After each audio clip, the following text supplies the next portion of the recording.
ஓம் மங்களேஷாய வித்மகே சண்டிகா பிரியாய தீமிகி தன்னோ சம்ஹார Bhairava பிரச்சோதயாது. Next gen astro நேயர்களுக்கு ஆஸ்ட்ரோ பூர்ணாவின் அன்பான வணக்கங்கள். இன்னைக்கு நாம புரட்டாசி மாத பலன்களை ஒவ்வொரு ராசி என்பவர்களுக்கும் பார்க்க போறோம். புரட்டாசி மாதம் 17ஆம் தேதி செப்டம்பர் மாதம் ஆரம்பிக்குது. 17ஆம் தேதி அக்டோபர் மாதம் வரைக்கும் இந்த புரட்டாசி மாதம் இருக்கு. புரட்டாசி மாதத்துல அந்த பெருமாளுக்குரிய மாதமாக எல்லாருமே கொண்டாடுறோம்.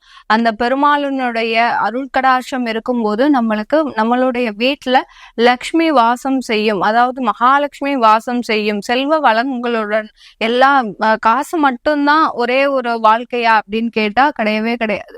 லக்ஷ்மியின் மகாலட்சுமின்னு சொல்லும் போது எல்லா ஐஸ்வர்யங்களும், குழந்தை பாக்கியம், எல்லா நலன்களும், அடுத்து உடல் நலத்தோடு எல்லா நலன்களும் பெற்று இருக்க நம்ம அந்த புரட்டாசி மாதத்துல அந்த பெருமாளை ஒவ்வொரு சனிக்கிழமையும் வழிபாடு பண்ணலாம். அடுத்து பாத்தீங்கன்னா இந்த புரட்டாசி மாதத்துல சுக்கிரனுடைய பெயர்ச்சியும் புதனுடைய பெயர்ச்சியும் இருக்குது. 2 கட்டமாக இந்த கிரகங்கள் பெயர்ச்சி ஆகின்றன. இந்த புரட்டாசி மாதத்துல இன்னொரு மிக விசேஷமான ஒரு திருநாள் பாத்தீங்கன்னா மாலயபட்சம். மாலயபட்சம்னாலே நிறைய பேருக்கு தெரியாது. அது என்னது மேடம் அப்படின்னு கேட்கும்போது, மகாலயபட்சம்ன்றது பாத்தீங்கன்னா முன்னோர்களுக்கு செய்ய வேண்டிய கடமைகளை, கர்மாக்களை யாராவது தவற விட்டுருந்தாங்கன்னா, அதாவது அம்மா அப்பா இறந்திருப்பாங்க, இல்ல தாத்தா பாட்டி இறந்திருப்பாங்க, நமக்கு அவங்களுடைய காரியங்களையோ இல்ல அவங்களுடைய கடமைகளையோ செய்ய தவற விட்டுருந்தோம்னா இந்த மகாலயபட்சத்துல நம்ம அந்த 15 நாள் வரக்கூடிய அந்த திதியில செய்யும் போது அதற்குண்டான தோஷங்கள் நிவர்த்திகள் அடைவதற்கு உண்டான ஒரு நேரமாக இருக்கும்.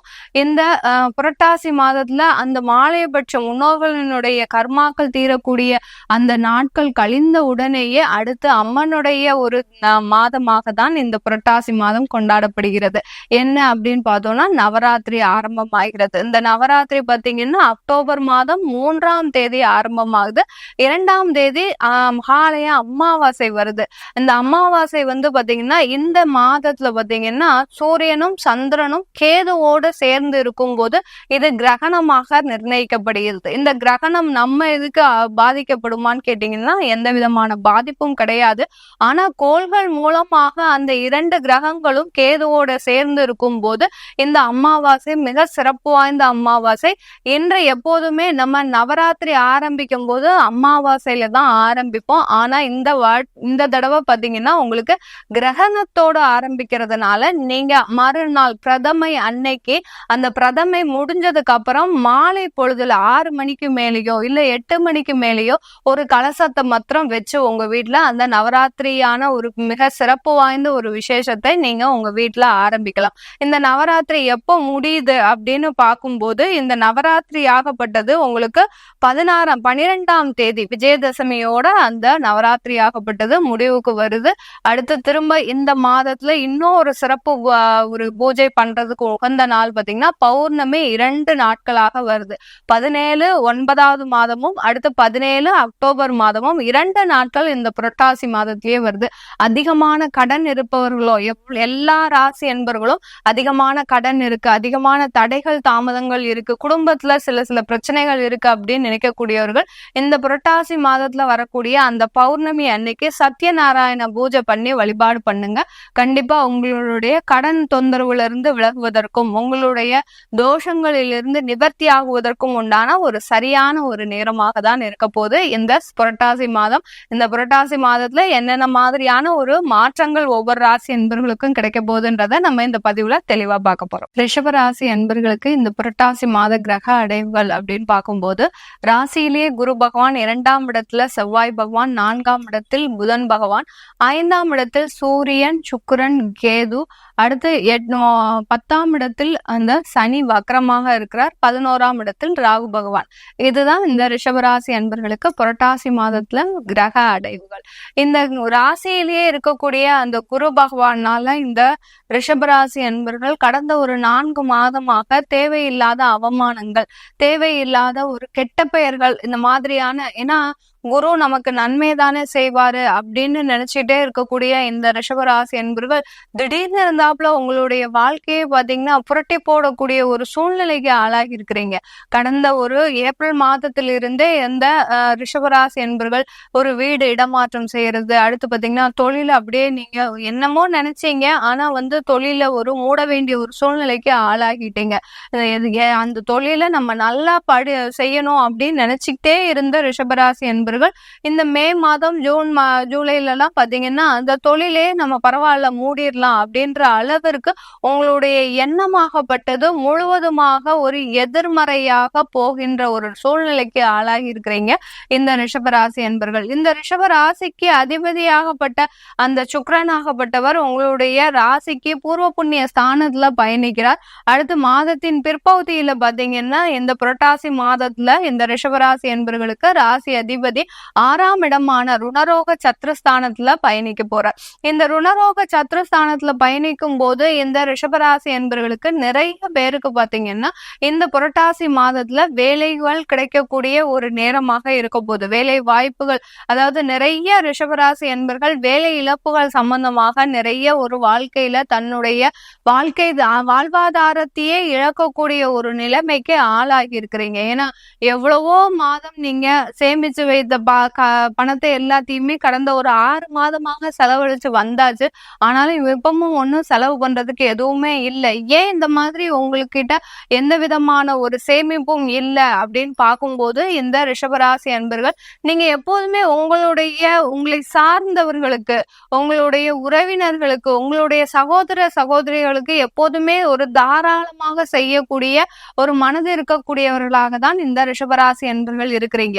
அதே சமயத்துல இந்த ரிஷபராசி அன்பர்கள் யாராவது ஒரு உதவின்னு கேட்டாச்சுன்னா போறோம், எதுவுமே மறுப்பே சொல்லாம தனக்கு இல்லாட்டிலும் பரவாயில்ல, தன்னை சார்ந்தவர்கள் அவர்கள் எதுவுமே ஒரு கஷ்டப்படக்கூடாது அப்படின்ற ஒரு நிலைமைக்கு இவர்கள் எப்போதுமே தன்கிட்ட இருக்கக்கூடிய ஒரு பணத்தை மற்றவர்களுக்கு அள்ளி கொடுக்கக்கூடிய ஒரு தாராள மனப்பாங்கு உடையவர்கள் இந்த ரிஷபராசி என்பவர்கள். அதே மாதிரி சகஜமா பேசுவாங்களா எல்லார்கிட்டையும் அப்படின்னு பார்க்கும்போது சகஜமா பேசுவாங்க. ஆனா அவர்களுக்கு அந்த சூழ்நிலை ஒத்து வராவிட்டால் ரிஷபராசி என்பவர்கள் தான் இருக்கக்கூடிய ஒரு சூழ்நிலையில ஒரு நல்ல சாட்டிஸ்ஃபையா இருந்தாங்கன்னா இவர்கள் மாதிரி ஒரு நகைச்சுவை நபர்கள் யாருமே இருக்க மாட்டாங்க. அதே அந்த அளவிற்கு தான் இருக்கக்கூடிய இடத்தை ரொம்ப ஒரு நகைச்சுவையாக எடுத்து செல்லக்கூடியவர்கள் ரிஷபராசி என்பவர்கள். இதே நேரத்துல அவர்கள் இருக்கக்கூடிய ஒரு சூழ்நிலை ரொம்ப தனக்கு சாதகமா இல்லை அப்படின்னா அந்த அளவிற்கு ஒரு மூட் அவுட் ஆகக்கூடிய நபர்கள் இவர்கள் மாதிரி யாருமே இருக்க மாட்டாங்க. ஒன்னா பெரிய அளவுல ஒரு காமெடி செய்யக்கூடிய ஒரு நகைச்சுவை செய்யக்கூடிய ஒரு சூழ்நிலையா ஆக்கிடுவாங்க. இல்ல அந்த சூழ்நிலையவே பாத்தீங்கன்னா ஒரு மயான அமைதிக்கு கொண்டு செல்லக்கூடிய திறமை உடையவர்கள் இந்த ரிஷபராசி என்பர்கள் தான்.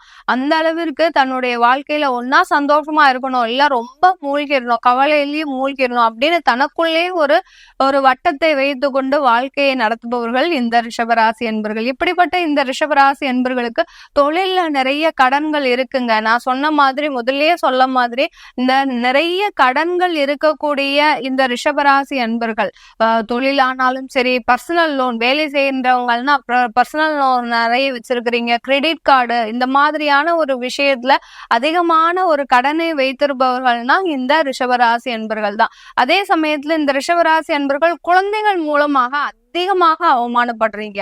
ஏன்னோ வாழ்க்கையில நான் இந்த ஒரு குழந்தைய பெற்றுட்டேன், இந்த குழந்தை இல்லாம இருந்திருந்தா என்னுடைய வாழ்க்கை சிறப்பாக இருந்திருக்குமே அப்படின்ற ஒரு எண்ணம் உங்களுக்கு தலை தூக்க ஆரம்பிச்சிருச்சு. என்னைக்கு குழந்தைகள் மீது உங்களுக்கு அவநம்பிக்கை வந்துருச்சோ அன்னையில இருந்தே பாத்தீங்கன்னா உங்களுடைய குடும்பம் ஒரு சீர்குலைந்த ஒரு நேரத்துலதான் இருக்குது. அந்த அளவிற்கு அந்த குழந்தைகள் மூலமாக அதிகமான ஒரு அவமானத்தை சந்திச்சிட்டு இருக்கிறீங்க ரிஷபராசி அன்பர்கள். இது உங்களுடைய குத்தமா, நீங்க வளர்த்த குத்தமா, இல்ல இந்த கிரகத்தினுடைய குத்தமா பாத்தீங்கன்னா உங்களுக்கு நேரம் சரியில்லை, அததான் முதல்ல சொல்லணும். ஏன்னா கோச்சார நிலவரப்படியும் இந்த ரிஷபராசி என்பர்களுக்கு சில தேவையில்லாத ஒரு முரண்பாடான கிரகங்களினுடைய செயல்பாடுகள் மூலமாக, ஏன்னா 11ஆம் இடத்துல அந்த ராகு பகவான் இருக்கிறார். உங்களுடைய மகிழ்ச்சியை அளிக்கிறதுக்கு உண்டான ஒரு முக்கியமான கிரகமே அந்த 11ஆம் இடத்துல இருக்கக்கூடிய அந்த ராகு பகவான் தான். அந்த அளவிற்கு அந்த ராகு பகவான் இருக்கக்கூடிய அந்த நேரத்துல பாத்தீங்கன்னா இந்த ரிஷபராசி என்பர்களுக்கு மிக ஒரு சிக்கலான வாழ்க்கை முறைன்னு சொன்னோம்னா இந்த ரிஷபராசி அன்பர்களுக்கு மட்டுமே. அந்த அளவிற்கு அந்த குழந்தைகள் மூலமாக சில பேர் பாத்தீங்கன்னா கணவன் மனைவி அந்யோன்யம்ன்றது இந்த காலகட்டத்துல ஒரு 6 மாத கால இடைவெளி தான் பார்த்துக்கோங்க, அதுவே மிகப்பெரிய ஒரு விரிசல்களை உங்களுக்கு கொடுத்துருக்கும். ஏதோ ஒரு சின்னதா ஒரு வாய் சண்டை தான் போட்டிருப்பீங்க, ஆனா அது இன்னைக்கு நேரத்திற்கு பாத்தீங்கன்னா தேவையில்லாத தொந்தரவுகள், கடன்கள், அடுத்து வாழ்க்கையில ஒரு நிம்மதியே இல்லாத ஒரு சூழ்நிலைக்கு நீங்க ரிஷபராசி அன்பர்கள் ஆளாகி இருப்பீங்க. இது எல்லாமே இந்த புரட்டாசி மாதத்துல தீர்ந்துருமா அப்படின்னு பாத்தீங்கன்னா, புரட்டாசி மாதத்துல கிரகங்கள் அகரும் போது உங்களுக்கு சின்ன சின்ன மாற்றங்கள் வரும். ஆனா இதெல்லாம் தீர்றதுக்கு உண்டான ஒரு மாதமாக எதுக்காக நம்ம சொல்றோம்னா, இந்த மாதத்துல நீங்க செய்கின்ற அந்த பெருமாளுனுடைய வழிபாடாகப்பட்டது, நீங்க செய்கின்ற அந்த அம்பாளுனுடைய வழிபாடாகப்பட்டது, அதாவது கரைத்தால் கல்லும் நகரும்னு எதற்காக அன்றைய பழமொழியில சொல்லியிருக்கிறாங்க. நம்ம எந்த தெய்வத்தை வழிபட்டா நமக்கு இந்த ஒரு பிரச்சனைகள் தீரும்ன்றத நம்ம தெரிஞ்சு வச்சுக்கும் போது, அந்த தெய்வத்தினுடைய பாதத்தை சரணாகதி அடையும் போது நமக்கு இதற்குண்டான ஒரு பிரச்சனைகள் எல்லாமே தீரக்கூடிய ஒரு நேரமாக தான் இருக்கும் இந்த ரிஷபராசி அன்பர்களுக்கு. இந்த ரிஷப ராசியில இருக்கக்கூடிய 3 நட்சத்திர அன்பர்கள் பாத்தீங்கன்னா, கார்த்திகை நட்சத்திர அன்பர்கள். கார்த்திகை நட்சத்திர அன்பர்கள் இந்த மாதத்துல நீங்க அதிகமாக விரயம் செய்யக்கூடிய ஒரு காலகட்டமாக இருக்கும். அதனால கவனத்தோடு, உங்களுக்கு இந்த செலவு அதிக தேவையா அப்படின்ற ஒரு எண்ணம் இருந்தாலே போரும். அதிகமான ஒரு செலவுகளை குறைப்பதற்கு ஒரு முக்கியமான ஒரு மாதமாக இருக்க போகுது. ஏன்னா இந்த செலவுகள் மூலமாக தான் உங்களுக்கு அந்த ஒரு கடன்களும் உருவாவதற்கு உண்டான ஒரு வாய்ப்புகள் இருக்கு. அதனால நீங்க ஒரு முக்கியமான செலவுகளுக்கு மட்டும் நீங்க இந்த மாதத்தை பயன்படுத்தினா போதும். அடுத்து கார்த்திகை நட்சத்திரத்துக்கு அடுத்து ரோஹிணி நட்சத்திர அன்பர்கள், இந்த ரிஷப ராசியில இருக்கக்கூடிய அன்பர்கள் எல்லோருமே பாத்தீங்கன்னா இந்த காலகட்டத்துல ஒரு சொத்துக்கள் வாங்குறதுல ஒரு முனைப்பா இருப்பீங்க. அதே சமயத்துல குடும்பம் சம்பந்தமான ஒரு சுப நிகழ்ச்சிகள் நடப்பதற்கு இந்த மாதம் உங்களுக்கு ஒரு அரிய ஒரு வாய்ப்பான ஒரு மாதமாக இருக்க போகுது. ஏன்னா 2ஆம் இடத்துல அந்த செவ்வாய் பகவான் இருக்கிறதுனால சொத்துக்கள் பாத்தீங்கன்னா இந்த ரோஹிணி நட்சத்திர அன்பர்கள் தான் இந்த மாதத்துல அதிகமாக அதற்காக பிளான் போடக்கூடிய ஒரு அன்பர்களாக இருக்க போறீங்க. மிருகசீரிட அன்பர்கள் இந்த காலகட்டத்துல முதல் வேலையா நான் கடனை அடைக்கணும், அதுக்கு என்ன வழின்னு சொல்லுங்க அப்படின்ற ஒரு எண்ணம் உங்களுக்கு இந்த மாதத்துல இருந்துகிட்டே இருக்கும் மிருகசீரிட அன்பர்கள். இதற்கு உண்டான இந்த 3 நட்சத்திரத்திற்கும் உண்டான ஒரு நிவர்த்தியாக தான் இந்த மாதத்துல புரட்டாசி மாதத்துல இந்த ரிஷபராசி அன்பர்கள் நீங்க ஸ்ரீரங்கம் அரங்கநாத பெருமாளை வழிபாடு பண்ணிக்கிட்டே வாங்க. அந்த அளவுக்கு எங்களுக்கு அங்க போக முடியல அப்படின்னு நினைக்கிறவங்க கண்டிப்பா ஒரு தெய்வ படத்தை வாங்கிக்கோங்க. ஸ்ரீரங்க பெருமாளுடைய படத்தை வாங்கிக்கோங்க. ஒவ்வொரு சனிக்கிழமை அவருக்கு ஒரு துளசியால ஒரு அர்ச்சனை பண்ணுங்க. அர்ச்சனை பண்ணி அவருக்கு உண்டான ஒரு பால் நைவேத்தியம் போரும். அந்த ரிஷபராசி அன்பர்கள் உங்களுக்கு முடிந்த ஒரு தெய்வ வழிபாட்டை நீங்க செஞ்சாலே போறோம். அது எந்த பெருமாளை நம்ம வழிபாடு பண்ணணும்ன்ற போது ஸ்ரீரங்கம் அரங்கநாத பெருமாளை நீங்க வழிபாடு செஞ்சீங்கன்னா இந்த மாதத்துல கிடைக்கக்கூடிய எல்லா வளர்ச்சிகளும் உங்களுக்கு நிரந்தரமாக இருக்கக்கூடிய ஒரு வளர்ச்சியாக தான் இருக்க போது இந்த ரிஷபராசி என்பர்களுக்கு. இந்த ரிஷபராசி என்பர்களுக்கு இப்ப நம்ம சொல்லக்கூடியது எல்லாமே கோச்சார நிலவரப்படி சொல்லியிருக்கிறோம். இந்த தெய்வ வழிபாடை நீங்க ஃபாலோ பண்ணும்போது உங்களுக்கு கிடைக்க வேண்டிய மாற்றங்கள் கண்டிப்பாக 100% கிடைக்கக்கூடிய ஒரு மாற்றங்களாக இருக்கும். உங்களுடைய சுய ஜாதகத்துல தசாபுத்தி பலன்களை நாங்க தெரிஞ்சுக்கணும் மேடம், அடுத்து எங்களுடைய குழந்தைகளுக்கு ஜாதகம் எழுதணும், எங்களுடைய குழந்தைகளுக்கு நியூமராலஜி படி பேர் வைக்க முடியுமா அப்படின்னு கேட்கணும்னு நினைக்கிறவங்க கீழே இருக்கிற நம்பருக்கு நீங்க வாட்ஸ்அப்ல அப்பாயின்மெண்ட் வாங்கிட்டு நீங்க என்கிட்ட கன்சல்ட் பண்ணிக்கலாம். உங்களிடமிருந்து விடைபெறுவது உங்கள் ஆஸ்ட்ரோ பூர்ணா. நன்றி, வணக்கம்.